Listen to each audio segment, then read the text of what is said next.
बिस्मिल्लाहिर्रहमानिर्रहीम। जागो कश्मीर प्रोग्राम के साथ राजा कफ़ील, ख्वाजा मतीन और सती साहब का अस्सलाम अर्ज़। नाज़रीन, आज के हम खुसूस शो में आज़ाद कश्मीर की ताज़ा सूरत पर तफसील से बात करेंगे और ख़ास करके ये जो मौजूदा सूरत हाल है, इसमें क्या वज़ीर आज़म राजा फ़ारूक अदर खान साहब की हुकूमत बच पाएगी नहीं पाएगी, और क्या सरारे जमहूरियत जो आखिरी पता खेलने जा रहे हैं, क्या वो कामयाब होगा नहीं होगा।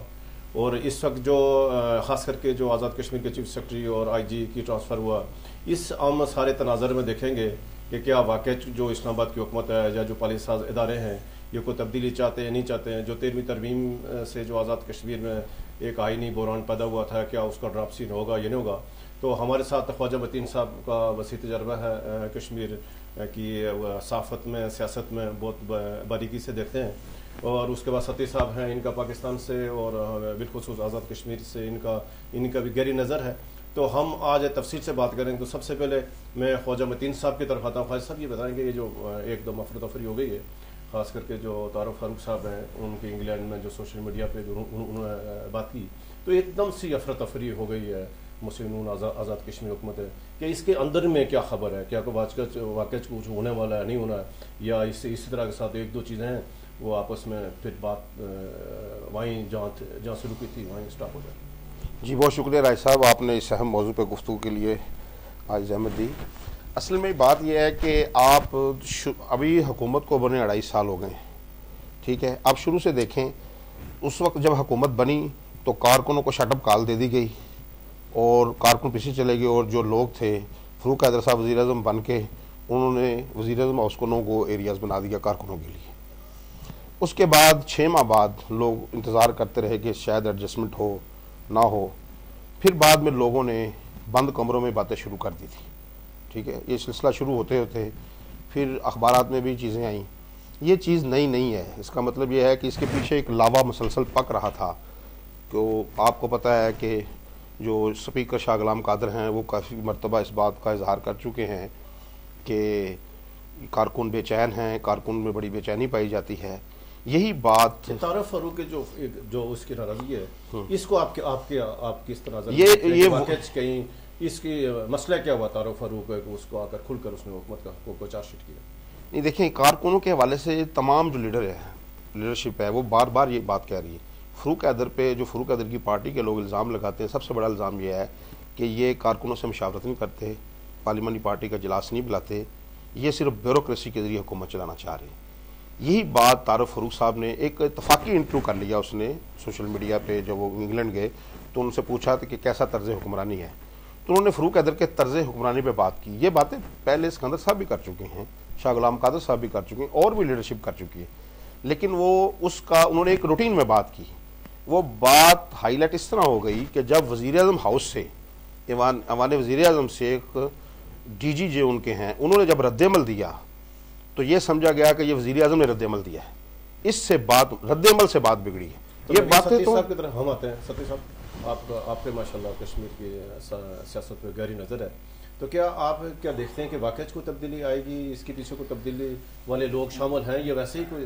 बिल्कुल जी, मुझे बिल्कुल बड़ी खुशी हुई जी, आप दोनों सीनियर साहिबान हैं जो डेप्थ रखते हैं स्पेशली कश्मीर की सियासत पे, बल्कि इस पूरी रीजन की सियासत। और पाकिस्तान का तो आपको पहले से इल्म ही होता है कि मैं तो एक टेक्निकल सवाल मेरा आप लोग दोनों से भी ये होगा कि 2 साल का जो गैप होता है, 2-2.5 साल या 3 साल का जो गैप होता है, अभी आप देखते हैं कि यहाँ पे जो तहरीक इंसाफ की हुकूमत आती है वफाक में, उसके फ़ौरन बाद जो है वो पिछली दफ़ा हमने देखा कि जब पीपल्स पार्टी के बाद नून लीग की हुकूमत आई तो अदम एतमाद की तहरीक जनाब ज़ोरों पे थी, और हमने देखा कि धरना शुरू हुआ तो उसके बाद वो भी मंदम पड़ गई। एक तो ये है कि ये 2 साल का जो 2.5-3 साल का गैप है, ये कैसे ख़त्म किया जा सकता है कि अगर इलेक्शन नज़दीक हो जाए तो शायद वहाँ पे भी ये सूरत ना आए, और एक जो दबाव नज़र आता है फ़ौरन, यानी जो कंप्लेंट नज़र आती है कश्मीर में हो या गिलगित हो कि जी हमारे जो बजट है वो कट हो जाता है, और जो नई हुकूमत आती है पाकिस्तान में स्पेशली इस्लाम वफाकी हुकूमत, वो जनाब उनको तंग करना शुरू कर दिया। अभी आपने देखा कि चीफ जो सेक्रेटरी हैं या स्पीकर हैं जो AJK में, वो जो बात कर रहे हैं, तो इसमें नज़र तो यही आ रहा है कि अदम एतमाद की जो तहरीक है वो ज़ोर पकड़ चुकी है, और पॉइंट ऑफ नो रिटर्न पे कुछ लोग पहुंच चुके हैं जो हमें नज़र आता है। लेकिन आप दोनों साहिबान क्योंकि बहुत डेप्थ रखते हैं उस पर, आप ज़्यादा समझते हैं। मैं सिर्फ टेक्निकल ओवरऑल देख रहा हूं कि अगर आप इस हवाले से क्या समझते हैं कि क्या कश्मीर या गिलगित बल्तिस्तान का जो इलेक्शन है, बल्दियाती इलेक्शन वो नहीं होता, फिर उसके बाद जो ओवरऑल आपकी सेटअप है वो उसमें इतनी बड़ी तब्दीली क्यों है? क्या उसमें कोई आ सकती है? ये जैसे सत्य साहब ने बात की, तो जैसे हमारे जो तजर्बा हुआ माजी में, अभी जो माजी करीब में कि चौधरी मजीद के खिलाफ जब एतमाद हुआ, तहरीक पेश हो गई और उस वक्त पीपल्स पार्टी के फारूक ब्लॉक ने कोशिश की, तो यहाँ इस्लामाबाद में उस वक्त के जो वज़ीर नवाज शरीफ साहब थे, तो उसने फ़ौरन मना कर दिया। क्या ऐसी दोबारा कोशिश हो सकती है? क्या इमरान खान साहब आज़ाद कश्मीर में आदमी इस्तेकाम से रोक सकते हैं कि अगर किसी ने पसे पर्दा कोई यानी कोशिश की है, क्या वो सूरत हाल आएगी कि नहीं इस दफ़ा वफाकी हुकूमत तैयार है कि फ़ौरन ठीक है गो आउट डोर, इसको हटाओ फारूक बदर? नहीं, इस पर मैं बाद में आता हूँ। पहले मैं एक और बात करना चाह रहा हूँ। ये देखें, ये आप इस वक्त जो तरीके इंसाफ है उसकी आज़ाद कश्मीर में सिर्फ 2 सीट नशिस्तें हैं, ठीक है। वो तब्दीली कोई लाने में अमलन कोई किरदार अदा नहीं कर सकते, क्योंकि नंबर गेम का सिलसिला पूरा पार्लियामानी निज़ाम में, जिसके साथ ज़्यादा मेंबरान असम्बली। आप इस मसले को इस नज़र से देखें कि ये मुस्लिम लीग नून का अंदरूनी खलफशार है, ठीक। देखें, अंदरूनी खलफशार ये है कि सरदार सिकंदर हयात साहब, जो इनके अपना रूहानी फरजांदी भी करार देते हैं राजा फ़रूक हैदर खान साहब को, उनका बज़न हो जाना राजा फ़रूक हैदर खान से, ये एक बहुत बड़ा अलमिया है। इसको आप इसके साथ अभी ना जोड़ें। ये अदम एतमाद की जब बात आएगी तो जो बात की बात है, ये बात आपकी दुरुस्त है कि वो वफाकी हुकूमत की मर्ज़ी के बगैर नहीं आ सकती, या वफाकी हुकूमत कम से कम ये कर सकती है कि हम इस मामले में गैर जानबदार हैं। ये फ़रूक हैदर, राजा फ़रूक हैदर साहब को बारहा सीनियर लीडरशिप की तरफ से कहा जा चुका है कि आप अपना तर्ज हुक्मरानी ठीक करें, कारकुनों के साथ जो ज़्यादतियाँ हो रही हैं उसको देखें। ये सिर्फ फ़रूक हैदर की शख्सी आमराना हुक्मरानी का मसला है। ये इसका वफाक के साथ किसी ने नहीं कहा, किसी को सिकंदर साहब किसी के कहना मानते हैं, किसी को वो इमरान खान को कहे ये आप अपने रूहानी फ़रूक हैदर ने जो ये गुज़श्ता 2 दिन से इसके बाद जो उसने अपनी हुकूमत की एक कारकर्दगी रिपोर्ट जो उसने पेश की कि मैंने 2.5 सालों में ये किया, गवर्नर्स को मैंने ठीक किया, मैंने आइनी तरामीम को मैंने ठीक किया, वहाँ से जो हमारे जो रियासत के इशू थे, कौमी इशूज़ थे, वो मैंने खासी अरसा तक जो 7 दौइयों में हल नहीं हो सके थे।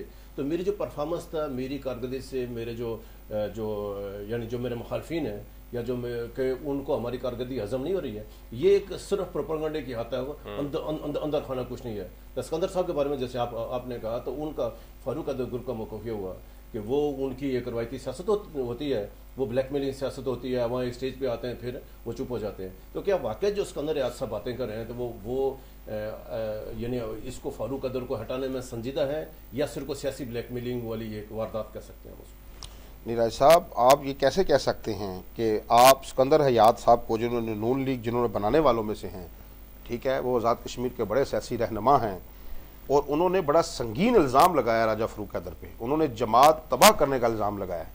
ये ब्लैकमेलिंग नहीं है, उन्होंने कोई हुकूमती तब्दीली की अभी बात नहीं की है। सिकंदर साहब ने सिर्फ ये कहा है कि आप इस्लाह करें, फौरी वर्किंग पार्टी का इजलास बुलाएं, लीडरशिप को बुलाएं और मसले मसाइल सुने, ताकि ये जमात भी बच जाए और हम आगे चलें, हुकूमत भी बचे। अभी कोई हुकूमती तब्दीली की तरफ से ये तो सहाफ़ी बात कर रहे हैं और मुबसरीन बातें कर रहे हैं।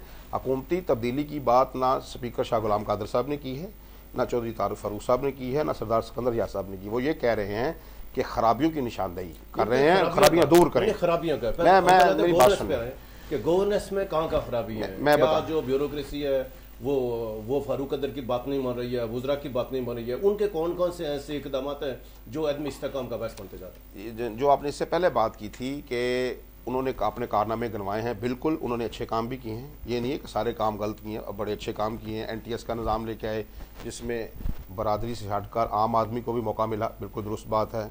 और भी चीज़ें की, NTS लेके आए, ज़बरदस्त बात की उन्होंने, ठीक है जनाब। उसके बाद पब्लिक सर्विस कमीशन उन्होंने उसको बेहतर किया, अच्छी बात है, अच्छे काम हुए हैं। लेकिन मसला फ़रूक हैदर के तर्ज हुक्मरानी का है। फ़रूक हैदर अदम मशावरत के कायल हैं। वो 2-3-4 लोगों देखें, पार्लिमानी निज़ाम में ऐसा नहीं होता राय साहब। पार्लिमानी निज़ाम में चीज़ें मशावरत के साथ चलती हैं। आपका पार्टी का सेक्रेटरी जनरल आप पे जमात तबाह करने का इल्ज़ाम लगा रहे, तो इसमें कुछ जो शाह गुलाम कादर साहब हैं, शाह गुलाम कादर साहब ये जो तंजीम साजी में फ़रूक हैदर साहब का इसको कोई तजर्बा नहीं है, तंजीम साजी क्या चीज़ होती है, जमात क्या होती है, नज़म क्या होता है। शाह गुलाम कादर साहब मुजाहिद अव्वल सरदार अब्दुल कयूम खान के साथ मुस्लिम कानून के सेक्रेटरी जनरल रहे, सरदार सिकंदर हयात खान के साथ रहे सेक्रेटरी जनरल, उनको तंजीमी अमूर का पता है। फ़रूक हैदर जब किसी कोई भी सेक्रेटरी देखें, मेरी अगर मैं वज़ीर हूँ तो मेरी मर्ज़ी का सेक्रेटरी नहीं है तो फिर मैं काम कैसे चलेगा? इस तरह काम नहीं होता ना। आपकी तरफ आता हूँ कि जैसे ख्वाजा साहब ने कहा कि नून लीग का जो मुखालिफ ग्रोह है, खास करके सिकंदर हयात साहब हैं, शाह आलम का तारुक फारूक साहब है, वो शख्सी हुकूमत की तरफ इल्ज़ाम लगा रहे हैं। तो हम देख रहे हैं कि पाकिस्तान में जो नवाज शरीफ साहब ने जो 4 साल गुजारे हैं, इसके ऊपर इल्ज़ाम था कि ये शख्सी हुक्मरानी है, यानी इसने सिविल आमरियत है। सेम शहबाज शरीफ का पंजाब में ये था कि उसके यानी सारे, तो कि ये क्या नून लीग का कोई तर्ज सियासत है, कोई शख्सी निज़ाम की तरह को और किसी की बात ना सुनो, तो क्या वो यानी वही काम जो नवाज शरीफ कर रहा था, शहबाज शरीफ का, फारूक अदर, उसी तर्ज सियासत पे गामजन है? देखिए, इसमें दूसरी राय नहीं है कि जो मुस्लिम लीग नून की सियासत है वो ऑल टुगेदर डिफरेंट है। अगर आप तहरीक इंसाफ की बात करें या पीपल्स पार्टी की बात करें, पीपल्स पार्टी में ज़ाहिर है, पीपल्स पार्टी में बहुत यानी आप देखते हैं कि कारकुन भी उनके बहुत बड़े बड़े ओहदों पर अभी तक फायज हैं, लेकिन मुस्लिम लीग नून में ऐसा नहीं हुआ। आल्दो के जो साबिक वज़ीर आज़म थे वो नायल हुए, तो फ़ौरन उसके बाद हमने ये भी देखा कि इस सब के बावजूद फ़ौरन पार्लियामेंट तक जनाब बिल पास हो गया कि वो नायल होने के बावजूद वो सदर रहेंगे, और आपने देखा कि उसके बाद भी मामला जो है वो चलते रहे।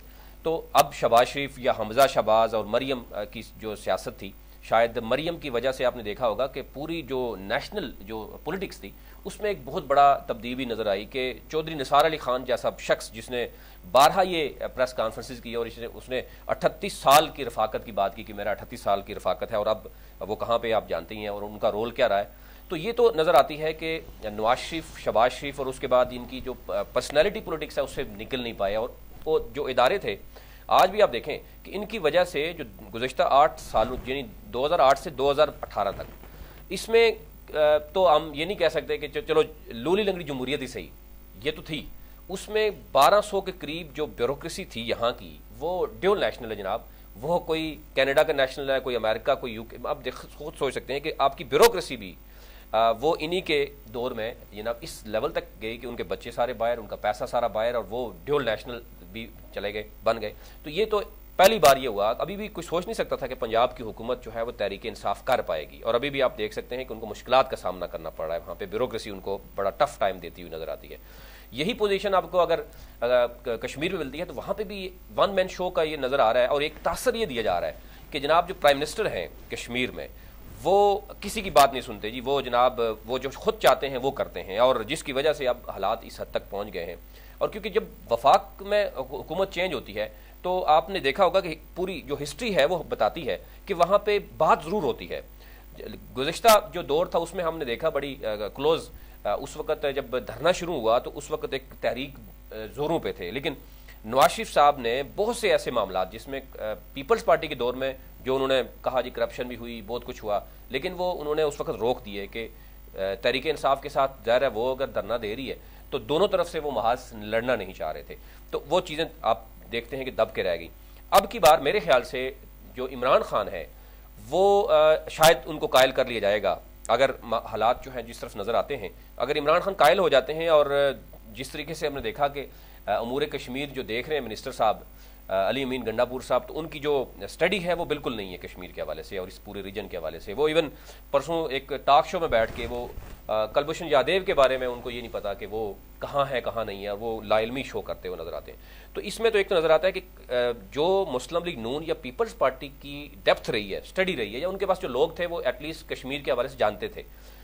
इमरान खान के पास शायद अभी तक वो सूरत नहीं है, जो लोग कश्मीर को देख रहे हैं तरीके इंसाफ में उनको वो स्पेस अभी तक नहीं मिल रही। जो मैं दोबारा आता हूँ साहब, ये जो अभी एक ही दिन में आज़ाद कश्मीर के चीफ सेक्रेटरी और IGP तब्दील हो गए, और ये पहला मौका है कि अभी जो यानी जो सबकदोश हुए हैं दोनों जो लेफ्ट अफसरान, इनको एकमा हुआ था अभी, तो ये एकदम दोनों आला अफसरान वफाक ने एकदम बदली कर दिया। ऐसा तो हमारे को म्यूनसिपल कमेटी का कोई क्लर्क नहीं करता, तो ये क्यों तब्दील हुए लेफ्ट अफसरान, और क्या इनके पीछे वही सियासी अदम इस्तेकार फर्मा है या कोई और कोई इसका हम इसको किस तरह नजर में दें? ये देखिए राय साहब, बात असल में ये है कि जब आपके घर में खराबी होगी, जब आप दुरुस्त नहीं करेंगे, आपको सारी दुनिया कह रही है कि आप अपना रवैया दुरुस्त करें, फौरी पार्लिमानी पार्टी का इजलास बुलाएं और जमात को भी बचाएं और हुकूमत को भी बचाएं, आप इस तरफ तवज्जो नहीं दे रहे। जब आपके घर में लड़ाई पड़ जाएगी, आपका स्पीकर आपके खिलाफ चार्जशीट पेश कर देगा, आपका सीनियर मिनिस्टर आपके खिलाफ चार्जशीट पेश कर देगा, आपका जो सरप्रस्त है ठीक है, जो बानी है मुस्लिम लीग नून के सरदार सिकंदर याद खान साहब, जिसके जो आपके रूहानी वालिद की सीयत भी रखते हैं राजा फ़रूक हैदर साहब की, वो आप पे अदम एतमाद कर देंगे तो फिर वफाक क्या सारी दुनिया हरकत में आ जाएगी। ये तो ऐसा नहीं होगा ना कि आपके घर में खराबी हो, दुश्मन तो देख रहे हैं, आपके मुखालफिन तो देख रहे हैं कि आप कब कमज़ोरी दिखाएं और आपका धड़म तख्ता कर दिया जाए। ये तो फ़रूक हैदर साहब इससे पहले मैं आपको बताऊँ राय साहब, इन्होंने जो 13वीं तरमीम पे जो रियासती इदारों के साथ पंगा लिया इन्होंने, और नाराज़ किए अदारे, अभी तक आपको पता है बड़ी शदीद नाराज़गी है। ये अभी तो एक्सटेंड हो गया 3-4 माह, इनके तो धड़न तख्ता तो 3-4 माह पहले कर देना। आपको पता है इससे पहले फ़रूक हैदर ने पूरी पार्लिमानी पार्टी को भी कबीना में ले लिया है ना। ये कहते थे मैं 12 से ज्यादा वजीर नहीं लूंगा, ये लिए ना इन्होंने। इसका मतलब है खराबी मौजूद है। आप एक और भी चीज नोट कर सकते हैं कि जब पीपल्स पार्टी की हुकूमत थी तो एक तासर भी दिया गया, इवन पीपल्स पार्टी के दौर में बहुत कुछ भी हुआ, आप ज्यादा डेप्थ में जानते हैं। एक तासर ये दिया गया कि अब नहीं जो होगा, मुस्लिम लीग नून आएगी तो शायद एहतसाब भी होगा, और उन्होंने कहा जी कि जो जिन लोगों को आप नवाजते रहे हम कम लोगों, अब उसमें आप देख सकते हैं कि इन्होंने दुरुस्त बात की। ये हमारी बात भी प्राइम मिनिस्टर से जब वो वज़ीर आज़म बने तो मैंने कहा, उनसे सवाल किया था, आपको याद होगा कि दुनिया का निज़ाम जज़ा और सज़ा के बगैर नहीं चल सकता। तो जो लोग पिछले करप्शन किए, जिनके आप खिलाफ जना स्कैंडल, अभी वो दाखिल दफ्तर कर दिया, पता है आपको, वो दाखिल दफ्तर हो गया। और जितनी करप्शन में जो ब्यूरोक्रेसी मुलव्वस थी वज़रा के साथ, आपको पता है कि वो पीपल्स पार्टी के दौर में करप्शन कितनी हुई है, वो सारे बेल आउट कर दिए इन्होंने, और वो सेक्रेटरी अपने साथ लगा लिए जिन पे फ़रूक हैदर साहब इल्ज़ाम लगाया करते थे। ये जो इस गुज़श्ता 3-4 दिनों से एक जो मुस्लिम नून के सीनियर जो कायदीन हैं उनकी तरफ से बयान सामने आए हैं कि जब ये फ़ारूक हैदर साहब वज़ीर आज़म बने, जब आज़ाद कश्मीर 2016 के इलेक्शन हुए, तो नवाज शरीफ साहब ने वज़ीर आज़म का नाम किसी और को बनवाना चाहते थे, खासकर मुश्ताक मनास का नाम आ गया था, उसमें 3-4 जो वफाकी वज़राई स्पोर्ट। क्या इसमें वाकई कोई ऐसी बात थी कि नवाज शरीफ मुश्ताक मनास को बनाना चाहता था? क्या तारक फरूक, शाह गुलाम कादर या हमारी जो 3-4 MLA इनके कहने पर रास्ता रुका, इसमें हकीकत क्या है? बिल्कुल, आपने बड़ा अच्छा सवाल किया है। मियाँ नवाज शरीफ साहब 100% मुश्ताक मिनाज साहब को वज़ीर आज़म बनाना चाहते थे। वजह क्या थी, क्यों? अच्छा, वो उनका उनसे मेहरबानी है, तल्लक है, दोस्ती है। आपको पता है कि मुश्ताक मिनाज की वजह से कश्मीर कौंसिल का इजलास मियाँ नवाज शरीफ ने आज़ाद कश्मीर की 70 साल तारीख में पहली बार बाग में हुआ है, जिसमें उनकी स्पेशल कुर्सी लगवाई गई थी कौंसिल के इजलास में। वो कुछ भी नहीं थे, मेंबर भी नहीं थे, और वहाँ कार्डियोलॉजी हॉस्पिटल का ऐलान किया गया था, आपको याद होगा। वो उनके साथ उनका एक ज़ाती तल्लक है। आपको पता है जो मुस्लिम लीग नून की सियासत है, ये ज़ाती तल्लकात के गिर्द घूमती है। गवर्नर जो अभी पंजाब के गवर्नर चौधरी सरवर, इनको लेके बाहर से खुशामद को पसंद करते हैं, और उसके बाद मरियम जनाब, वो कुछ क्लिप्स भी उनके पास, मरियम के पास भी थे, जिसकी वजह से सारा। देखिए ममनून हुसैन का क्या क्राइटेरिया था सदर बनने का, गवर्नर सरवर को क्या क्राइटेरिया था, तल्लक था जाती, वो नवाजते, उनका एक बादशाहों का तर्ज हुक्मरानी है, वो इसी तरह करते हैं। ये जो अभी सूरत हाल हो गई है, क्या हमारे पास वक्त मुख्तसर ज़रा शार्ट है, तो ये अच्छा ये इसका एंड बताए, क्या वाकई ये जो अभी जो आदमी इस्तेकाम शुरू हो गया, नून लीग अंदरूनी तौर पर खलफशार का शिकार है, तो क्या इसका कोई हुकूमत की तब्दीली की तरफ जाएगा, या इनकी पार्लियामेंट पार्टी का इजलास होगा, नवाज शरीफ की तरफ शटअप कॉल होगी, मामला ठप जाएगा? आप एज ए साफी इसको किस तरह देखते हैं? राय साहब, मैं बार बार कह रहा हूँ, ये बातें सरदार सिकंदर याद साहब ने कर दी हैं, बड़ी लीडरशिप ने कर दी हैं कि आप अपनी इस्लाह करें। ये जो अभी जो फ़रूक हैदर हुकूमत है, उनके मशीर हैं, वो उनको मशवरा दे रहे हैं कि कुछ भी नहीं है, फजूल है, ऐसे डट जाओ, ये गलत, बहुत बड़ी गलतफहमी का शिकार हैं। इनको अंदाज़ा नहीं है कि मरकज़ में अब हमारी पार्टी की गवर्नमेंट नहीं है, जहाँ तहरीक इंसाफ बैठी है। इमरान खान को अगर मौका मिला, अभी देखें इमरान खान ने कल क्या बयान दिया है, उन्होंने कहा कि एनआरओ करूँगा, वो गद्दारी के मुतरादिफ होगा। उनको जहाँ भी नून लीग को वार करने का मौका मिला, इमरान खान एक रत्ती भर इनको माफ़ी नहीं देगी। अच्छा, तारक फरूक साहब आ गए हैं, जो उन्होंने हीरो बने सोशल मीडिया पे, जो उन्होंने पहली दफ़ा खुलकर उसका फारूक हैदर को चार्जशीट किया, हुकूमत की खामियों खराबियों की निशानदी की। पाकिस्तान पहुँच गए, कल वो आ गए हैं, तो आज उनका कल ही है कि कल उन्होंने परसों उन्होंने जाना है कुटली, तो सलारे जमे थे। क्या वहाँ ऐलान कुटली हो सकता है? सिकंदर और तारक फरूक मिलकर कोई ऐलान कर सकते हैं? वो आप उस यानी ये सब अभी तो अभी इन चीज़ों की इब्तदा हुई है, अभी ये चीज़ें दुरुस्त हो सकती हैं कि अगर उनको संजीदगी के साथ लिया जाए, ठीक है ना। सिकंदर हयात साहब ने एक बात की, किसी बंदे ने, वज़ीर आज़म राजा फ़रूक हैदर ने, जिन सारी सियासत सरदार सिकंदर हयात साहब ने अपना सारा सासा राजा फ़रूक हैदर के हवाले किया, उस शख्स ने आज के दिन तक अभी तक सरदार सिकंदर याद से रब्ता करना गवारा नहीं किया। इसका मतलब इनकी गैर संजीदगी का अंदाज़ा कर रहे हैं आप। उन्होंने पूछा नहीं कि आप क्या कहते हैं, हम वो दुरुस्त कर लेते हैं। देखें एक बच्चा है गलती कि हम निशानदेही करते हैं, यार बेटा इस तरह नहीं इस तरह कर लो, तो कहते हैं जी हुक्म करें, मैं अपना तब्दील कर लेता हूँ, अभी अपना रवैया तब्दील कर लेता हूँ। इन्होंने राब्ता नहीं किया, बल्कि उल्टा क्या किया, उल्टा जुल्फ़कार मलिक साहब जो उनके डीजी हैं हमारे वज़ीर आज़म में, उनके जरिए कोटली में एक सरदार सिकंदर हयात के खिलाफ इजलास करवाया। अच्छा, आखिरी सवाल की तरफ आते हैं नवीद सतीश साहब आपकी तरफ। ये जो हम इस वक्त इस्लामाबाद में जो मुस्लिम नून इस्लामाबाद में भी है, पंजाब में भी है, अपोजिशन लीडर मुस्लिम नून का है, तो क्या ऐसी ताकतवर मुस्लिम नून की मौजूदगी में जो आज़ाद कश्मीर मुस्लिम लीग नून वो अपनी पार्टी से बगावत कर सकेंगे, किसी अदम एतमाद में जाएंगे फॉरवर्ड ब्लॉक की शक्ल में? मेरे ख्याल से जो सूरत हाल अभी तक सामने आ रही है, क्योंकि अभी वहाँ पे मुस्लिम लीग नून की जो हुकूमत है वो कुछ डिलीवर नहीं कर पाई, जो उस वक्त के जोश खिताबत में उनके थे। एहतसाब कहाँ पे हुआ वो आप समझते हैं कि अगर एक तरफ इल्ज़ामात लगाए गए कि जनाब अरबों रुपए की करप्शन हुई है पीपल्स पार्टी के दौर में और कुछ चीज़ें सामने भी आई, वो दाखिल दफ्तर हो चुकी है, और दूसरी तरफ आप देखें बल्दियात, यानी उस पर बड़ी आवाज़ उठती रही है कि डिक्टेटर्स आते रहे तो वो बल्दियात करवाते रहे। वो पाकिस्तान में भी ये पोजीशन रही। पाकिस्तान में फ़रूक साहब ने आते ऐलान किया कि मैं 6 माह में इंतखाबात कराऊंगा, अभी 2.5 साल हो गए, को पता ही नहीं किधर है। सुप्रीम कोर्ट ने पाकिस्तान बल्दियाती इलेक्शन करवाए, सुप्रीम कोर्ट ने मरदमशुमारी करवाई कि हमें मतलब पिछले कितने अरसे से पता ही नहीं है कि आबादी कितनी है हमारी कश्मीर की, गिलगित बल्तिस्तान की, पाकिस्तान की, और अब आबादी के बगैर आप बजट कैसे बना लेते हैं? अब अगर ये सारी सूरत हाल वो जितनी भी हैं, आप समझते हैं कि ना बल्दियाती इलेक्शन हुए, ना वो गुड गवर्नेंस की जो बात की गई वो नहीं हुई। अच्छा, चीफ सेक्रेटरी जो हमें देखने में नजर आया कि वही बैठा हुआ है जो पिछले दौर में भी है और अभी भी है, और अपने लोगों को नवाजते रहे, और अभी जो सिलसिला आपके सामने शुरू हो गया, स्पीकर से लेकर जो बाकी जितने भी लोग हैं, अगर जाहिर है ये जमहूरियत है, उसमें उनके तहफ़्फ़ुज़ात हैं वो दूर होने चाहिए। और जैसे ख्वाजा साहब ने कहा कि अगर वो ये समझते हैं, अगर उनके मशीरों ने उनको सही मशवरा दिया तो वो शायद समझ जाएंगे। अब उस तरह की सूरत हाल नहीं है, वफाक में नून लीग नहीं है। हम अभी एंड की तरफ आते हैं कि ये जो इस वक्त जैसे मैंने सतीश साहब से बात की कि इस्लामाबाद में मुस्लिम नून मौजूद है, वो अपोजिशन लीडर है और एक ताकतवर हल्का असर सुख रखती है, तो क्या इस हालात में आज़ाद कश्मीर में जो मुस्लिम नून की पार्लियामेंट पार्टी है वो अपने कायद के ख़िलाफ़ बगावत कर सकती है? आज़ाद कश्मीर में मुस्लिम नून के अंदर फॉरवर्ड ब्लॉक बन सकता है? देखें, उनका इख्तलाफ मियाँ नवाज शरीफ से नहीं है, बात समझने की कोशिश करें। उनका इख्तलाफ राजा फ़रूक हैदर खान साहब के साथ है। राजा फ़रूक हैदर खान साहब ने अपना रवैया तब्दील ना किया तो राजा फ़रूक हैदर के ख़िलाफ़ बगावत कोई नहीं रोक सकेगा। वो कह रहे हैं, शाह साहब भी कह रहे हैं, शाह गुलाम कादर साहब भी कह रहे हैं, चौधरी तारिक फ़रूक साहब भी कह रहे हैं, हमारा कायद नवाज शरीफ है, वो मुस्लिम लीग नून के साथ खड़े हुए हैं। उनका इख्तलाफ राजा फ़रूक हैदर से है। अगर राजा फ़रूक हैदर ने अपना रवैया तब्दील ना किया और अगर मियाँ नवाज शरीफ ने भी इसका नोटिस ना लिया, जिस तरह अभी बातें चल रही हैं, अगर वो भी नोटिस नहीं लेते तो फिर बगावत को कोई नहीं रोक सकेगा। ये आज़ाद कश्मीर की पार्लिमानी तरीक़ है। हमारा ख़त्म हो रहा है। भाई साहब, आपका नवीद सतीश साहब, आपका बहुत शुक्रिया। नाज़रीन, ये था आज हमारा जागो कश्मीर प्रोग्राम।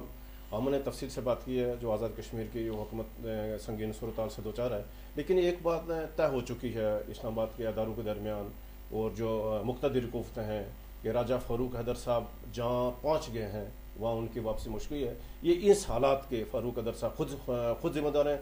अपनी हुकूमत को अदमी इस्तेकाम शिकार खुद किया राजा फ़ारूक हैदर साहब ने, पार्टी को खुद अदमी इस्तेकाम का शिकार किया। तो ये मकाफ़ात अमल है। तो मुझे आज 2009 वाला साल याद आ रहा है जब इसी राजा फ़ारूक हैदर खान साहब की क़यादत में मुस्लिम कॉन्फ्रेंस के फॉरवर्ड ब्लॉक ने अपनी ही जमात की 2/3 अक्सरियत की हुकूमत के ख़िलाफ़ अदम एतमाद किया था।